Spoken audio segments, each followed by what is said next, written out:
یہ جو جھوٹی آنٹیاں اور انکل ہیں نا، یہ میرا پیچھے چھوڑ دیں۔ وہ دکھا رہی ہیں ایف ایس سی کا میرا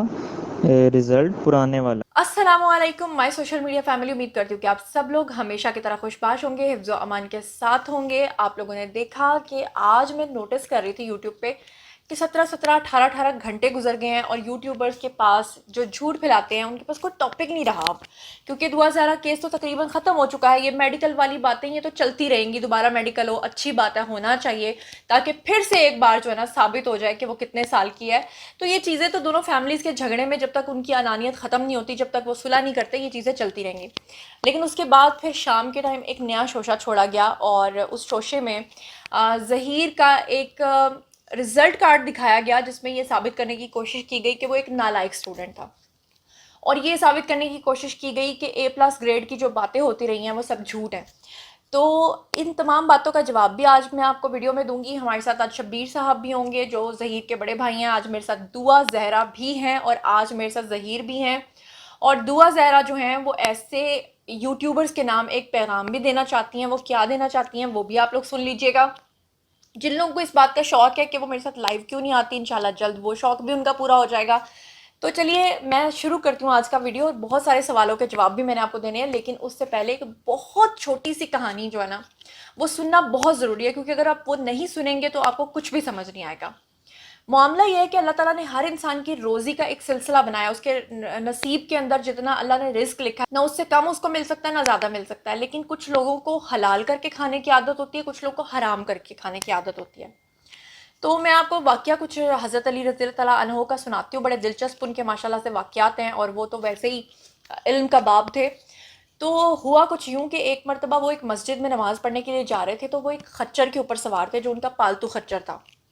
جیسے ہی وہ مسجد کے دروازے پہ اترے تو آپ کو پتہ ہے کہ جیسے ہم لوگ آج کل مسجدوں میں جاتے ہیں تو اپنے جوتے وغیرہ رکھتے ہیں تو حفاظت کے لیے پیسے دے کے جاتے ہیں، اسی طرح ایک شخص تھا تو وہ حفاظت کے لیے لوگوں کے خچر، ان کے اونٹ وغیرہ جو ہے نا ان کی نکیل پکڑ کے باہر کھڑا ہوتا تھا۔ جب کوئی نماز پڑھ کے واپس آتا تھا تو اس کے پیسے اس کو ادا کر کے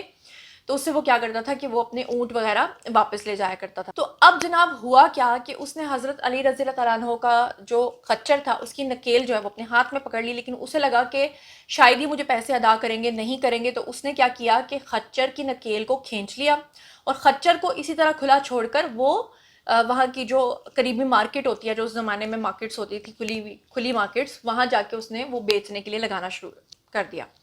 تو اب کیا ہوا کہ حضرت علی رضی اللہ عنہ جب نماز پڑھ کے باہر نکلے تو انہوں نے دل میں سوچا کہ اس شخص کو میں 2 درہم دوں گا، مطلب اگر اس کا 1 درہم بنتا تھا تو انہوں نے سوچا میں اس کو 2 درہم دوں گا انعام کے طور پہ۔ تو حضرت علی رضی اللہ تعالیٰ عنہ جیسے ہی نماز پڑھ کے باہر نکلے تو انہوں نے جب دیکھا کہ ان کا جو خچر ہے وہ بھی یار و مددگار پھر رہا ہے اور اس کے ناک میں کوئی نکیل بھی نہیں ہے، اور وہ جو 2 درہم تھے وہ بھی انہوں نے اپنے ہاتھ میں پکڑے ہوئے تھے، اور وہ اسی طرح اپنے پالتو خچر کے اوپر بیٹھ کر اپنے گھر تک چلے گئے۔ جیسے ہی وہ اپنے گھر گئے تو انہوں نے جا کے اپنے ملازم سے کہا کہ تم جاؤ مارکیٹ میں اور جا کر میرے لیے ایک نکیل لے کر آؤ جو کہ میں نے اپنے خچر کو اب پہنانی ہے، کیونکہ وہ شخص جو ہے وہ نکیل لے کر چلا گیا ہے، بھاگ گیا ہے۔ اس کے بعد وہ ان کا جو ملازم تھا وہ گیا مارکیٹ میں اور وہ کیا دیکھتا ہے کہ وہی نکیل جو ان کے پالتو خچر کے ناک میں تھی وہ وہاں پر ایک شخص جو ہے وہ کھڑا ہو کے بیچ رہا ہے، یعنی کہ غالباً وہی شخص تھا جس نے یہ نکیل جو ہے چوری کی تھی۔ تو اس نے جا کے اس سے پوچھا کہ جی کتنے پیسے؟ اس نے کہا جی 2 درہم۔ اس نے وہی 2 درہم جو حضرت علی رضی اللہ عنہ نے اپنے ملازم کو دیے، جو پہلے انہوں نے انعام کے طور پہ اس شخص کو دینے تھے، اس نے اس کو دیے اور وہ نکیل لے کر واپس گھر آ گیا۔ اب اس کہانی سے، اس واقعے سے ہمیں کیا سبق ملتا ہے؟ سبق ہمیں ملتا ہے کہ وہی 2 درہم جو اس کو انعام کی صورت میں ملنے تھے، جو اس کی حلال کمائی ہوتی، جو کہ اس نے اس خچر کی حفاظت کر کے لینے تھے، وہی 2 درہم اس نے حرام کر کے کھائے۔ حرام کر کے اس نے ایسے کھائے کہ اس نے چوری بھی کی، وہ نکیل لے کر گیا بھی، اس نے ایفرٹ بھی ڈبل کی، اور پھر واپس اس نے وہی 2 درہم کمائے۔ یہی حال ان جھوٹے یوٹیوبرز کا ہے جو کہ روزانہ یہ سوچتے ہیں کہ اب نئی کہانی کیا گھڑی جائے، نئی باتیں کیا سنائی جائیں۔ تو اب میں کچھ باتیں، کچھ پوائنٹس ہیں جو میں نے لازمی آپ کے ساتھ شیئر کرنے تھے، میں نے لکھ لیے تاکہ میرے ذہن سے نہ نکلیں، کیونکہ اکثر جب میں ولاگ بناتی ہوں تو میرے ذہن سے کچھ پوائنٹس جو ہیں وہ نکل جاتے ہیں، پھر میں بعد میں سوچتی ہوں یار یہ بات رہ گئی تھی۔ سب سے پہلے میرا ان تمام لوگوں سے جو لوگ یہ سمجھ رہے ہیں کہ ہم دعا زہرا کے اصلی امی ابو ہیں، میرا ان لوگوں سے، اصلی امی ابو سے سوال ہے، یہ وہ مہدی علی کاظمی کی بات نہیں کر رہی جو اس کے امی ابو بننے کا ناٹک کرتے ہیں یہاں پر آ کر یوٹیوب پہ۔ ان سے میرا سوال ہے کہ اگر دعا زہرا آج اس کو اس کا شوہر ظہیر چھوڑ دیتا ہے، جس کے ساتھ وہ 3 مہینے سے 2.5 مہینے سے رہ رہی ہے، تو واپس جب وہ چلی جائے گی تو اس کا کون سا اچار ہے, کون سا مکس اچار ہے جو انہوں نے ڈالنا ہے, اور اگر اس کے والدین جو ہیں وہ اس کو واپس بلا بھی لیتے ہیں تو اپنی بیٹی کے ساتھ کیا کریں گے, اور پھر اگر وہ بلا لیتے ہیں اور اس کی کل کو کہیں شادی کرتے ہیں تو وہ لڑکا جو بھی کوئی ہوگا وہ اس کو رسپیکٹ دے گا, یا وہ اس کو ساری زندگی یہ تانے دے گا کہ تم تو 3 مہینے باہر کسی لڑکے کے ساتھ رہ کر آئی تھی, تمہیں تو انٹرنیٹ پہ اور سوشل میڈیا پہ تمام لوگوں نے نشر کیا ہوا ہے, تمہاری پکچرز تمہارے ویڈیوز موجود ہیں, تو پھر یہ لوگ کیا کریں گے؟ یہ میرا سوال ہے آپ لوگوں سے. اچھا جی, اب کچھ یوٹیوبرز, جھوٹے یوٹیوبرز اور کوئی جتھے خاص قسم کے گروہ جو مجھ پہ لان تان کروانے کی کوشش کر رہے ہیں یا کروا رہے ہیں, یا وہ میرے کامنٹ سیکشن میں آ کر اس طرح کے کامنٹس لکھ کر جاتے ہیں, ان کو میں صرف اتنا کہنا چاہوں گی کہ ابھی تو اگنورنس میں, ایک دن سچائی ان کے سامنے آ جائے گی. اور جب کوئی کسی پہ لان تان کرتا ہے تو جب کوئی سامنے والا اس کا مستحق نہیں ہوتا تو وہ لان تان واپس اسی کی طرف لوٹ جاتی ہے. اور اس طرح کر کے آپ لوگ کیا کر رہے ہیں کہ میرے ہی گناہ جھڑ رہے ہیں, مجھے ہی اس کا فائدہ ہو رہا ہے کہ الحمدللہ جتنی زیادہ آپ برائی کریں گے, کیونکہ میں تو حق سچ پہ کھڑی ہوں, آج نہیں کل آپ کی آنکھیں کھل جائیں گی, آنکھیں کھل چکی ہیں سب کی, پتہ سب کو چل گیا ہے, صرف اس کو ایکسیپٹ کرنے میں تھوڑا سا ٹائم لگے گا. ایک اور میرا سوال آپ عوام سے ہے کہ پہلے دن سے یہ جو 150 یوٹیوبر مل کر کیریکٹر اسیسینیشن کر رہے ہیں خاندان کی, جس کو آج تک وہ پروو نہیں کر پائے. پہلے کہہ رہے تھے کہ وہ مالی ہے, وہ مالی بھی نہیں نکلا, ان کے بارے میں غلط باتیں کی گئیں, ان کے غلط جھوٹے موٹے رشتہ دار بنا کے نکالے گئے, میرا کیمرہ مین تک لے کر آ گئے جو میرا کیمرہ مین تھا ہی نہیں, جس کو میں نے زندگی میں کبھی دیکھا ہی نہیں تھا. ان کی ایک دوسرے خاندان کی اس حد تک کیریکٹر اسیسینیشن کی گئی, تو پھر انہوں نے کبھی معافی کیوں نہیں مانگی جب وہ غلط ثابت ہوئے ہیں ہر چیز میں, جبکہ ان کی اپنی بیٹی نے, مہدی علی کاظمی کی اپنی بیٹی نے آج تک تو کبھی یہ کہا نہیں ہے کہ جناب میں واقعی بلیک میل ہو رہی ہوں یا واقعی مجھے کوئی انجیکشنز. وہ تو ہمیشہ کہتی ہے کہ میں اپنی مرضی سے آئی ہوں, ہمیشہ کہتی ہے کہ مجھ پہ کوئی دباؤ نہیں, اور ہمیشہ وہ کہتی ہے کہ میں نے اپنی مرضی سے شادی کی ہے. تو پھر یہ جو ضد بازی ہے اس کے اوپر کیوں نہیں معافی مانگی جا رہی؟ اور خاص طور پہ جن لوگوں نے ایک انکمپلیٹ ایگزامس کا ایک, جسے کہتے ہیں نا کہ ایک رزلٹ کارڈ شیئر کر کے ایک نیا سوال اٹھایا, تو اپنے ہی سوال میں ان کو خود ہی جواب مل گیا, وہ بھی تھپڑ کی صورت میں. کیسے کہ وہ لوگ تو کہہ رہے تھے کہ ظہیر پڑھا لکھا ہی نہیں ہے, وہ تو کہہ رہے تھے کہ وہ مالی ہے, وہ تو کہہ رہے تھے کہ وہ وہاں پہ مالیوں کا کام کرتا ہے, تو پھر اگر ان کے مطابق جو کہ وہ کہہ رہے ہیں کہ ڈی گریڈ میں پاس ہوا ہے, تو پھر وہ پاس تو ہوا ہے, پھر اس کے پاس ڈگری تو ہے. اچھا, اب اس جھوٹ کا پوسٹ مارٹم کرنے کے لیے سب سے بیسٹ جو ہے نا اس وقت ہمارے پاس موجود ہے, ظہیر بھی ہیں ہمارے ساتھ لائن پہ, اور ہمارے ساتھ دعا بھی ہیں, اور شبیر صاحب بھی ہیں. ظہیر جو کہ ہمیشہ A+ گریڈز لیتا رہا ہے, پوزیشن ہولڈر رہا ہے, جس کے بارے میں نے آپ کو پہلے بھی بتایا تھا کہ اس نے A+ گریڈ لیا میٹرک میں, اور اس کے بعد ہی آگے اس کو پھر جب ایڈمیشن ملا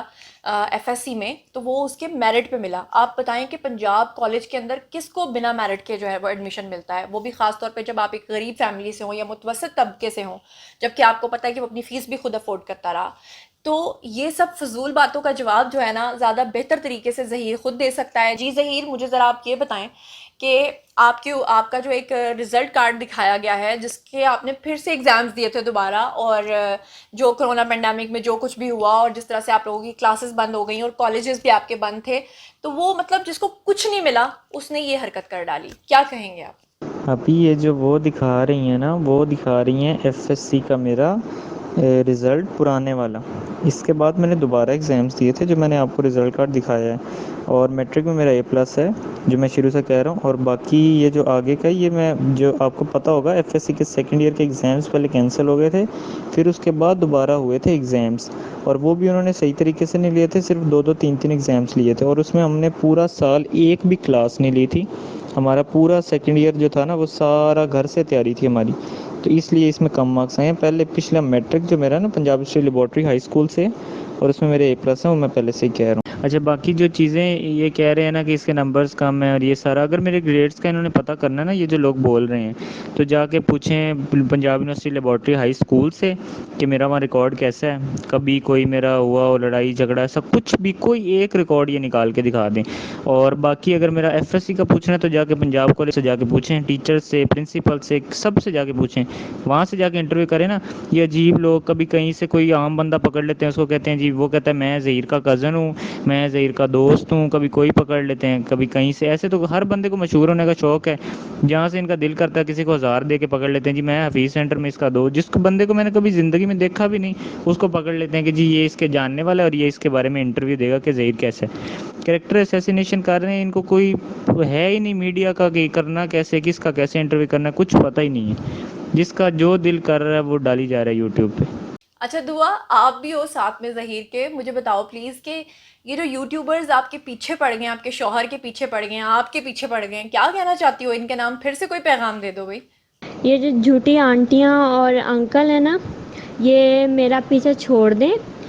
میں نے کوئی گناہ تو نہیں کیا، میں نے اپنی پسند کی شادی کی ہے اور میں بہت خوش ہوں ظہیر کے ساتھ. یہ جو اتنا میرے پیچھے پڑے ہیں نا، میرا کوئی ان سے لینا دینا، تو اتنا اچھے بن رہے ہیں جیسے مجھے پتہ ہے ان کو کتنی محبت ہے جیسے مجھ سے.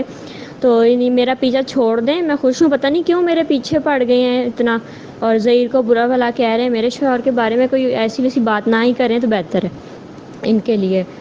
شبیر صاحب آپ کیا کہیں گے؟ آپ نے جب سے نئے یوٹیوبرز کو انٹرویوز دیے ہیں تو اس کے بعد پھر سے اب ان کو کچھ ملا نہیں ہے تو ابھی کوئی نئی کہانی لے کر آ گئے ہیں. آپ بھی اپنا حصہ ڈالیں بھائی، کیا کہنا چاہتے ہیں؟ ہاں جی، لیٹسٹ والا جو ہے اسی میں اس کے 600+ مارکس ہیں، اور وہ جو دکھا رہے ہیں نا وہ 500 مارکس والا دکھا رہے ہیں. اور میٹرک میں دیکھیں اس کے A+ گریڈ ہے. ہم نے میٹرک کا بولا تھا کہ اس کے A+ گریڈ. جی تو جناب آپ لوگوں نے سن لیا دعا کا پیغام، ان تمام یوٹیوبرز کے نام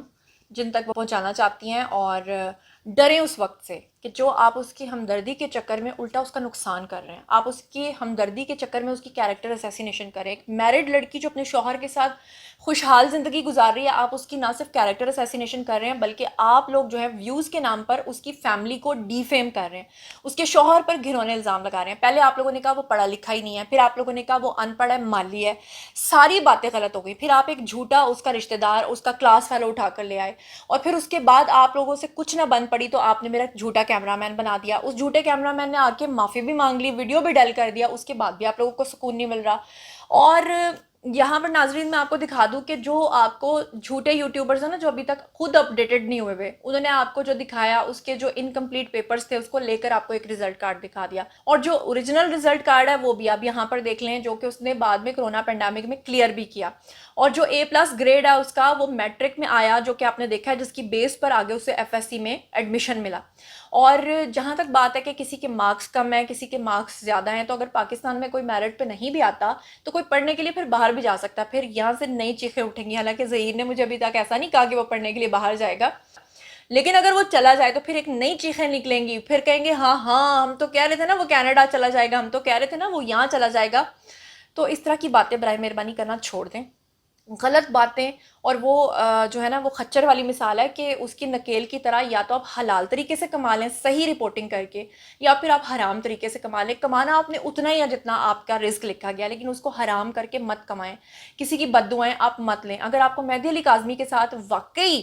حقیقتاً ان کے ساتھ آپ کو جینون جو ہے نا وہ ہمدردی ہے، تو اس چیز کا خیال رکھیں کہ ان کی بیٹی ہے جس کو آپ خدا نخواستہ نکاح کو آپ باطل کہہ رہے ہیں، اور آپ زنا کہہ رہے ہیں، اور آپ کیا کیا کچھ کہہ رہے ہیں. تو ڈرے اس وقت سے جب آپ کے اوپر اللہ کی پکڑ ہوگی. تو چلیے جناب، اسی کے ساتھ مجھے دیجیے اجازت. مزید خبریں، ولاگز، انٹرویوز اور سیاسی تجزیے جاننے کے لیے میرے ساتھ کنیکٹڈ رہنا ہرگز مت بھولیے گا. چینل کو سبسکرائب کر لیجیے گا. اپنا بہت خیال رکھیے گا. اللہ نے کے بان.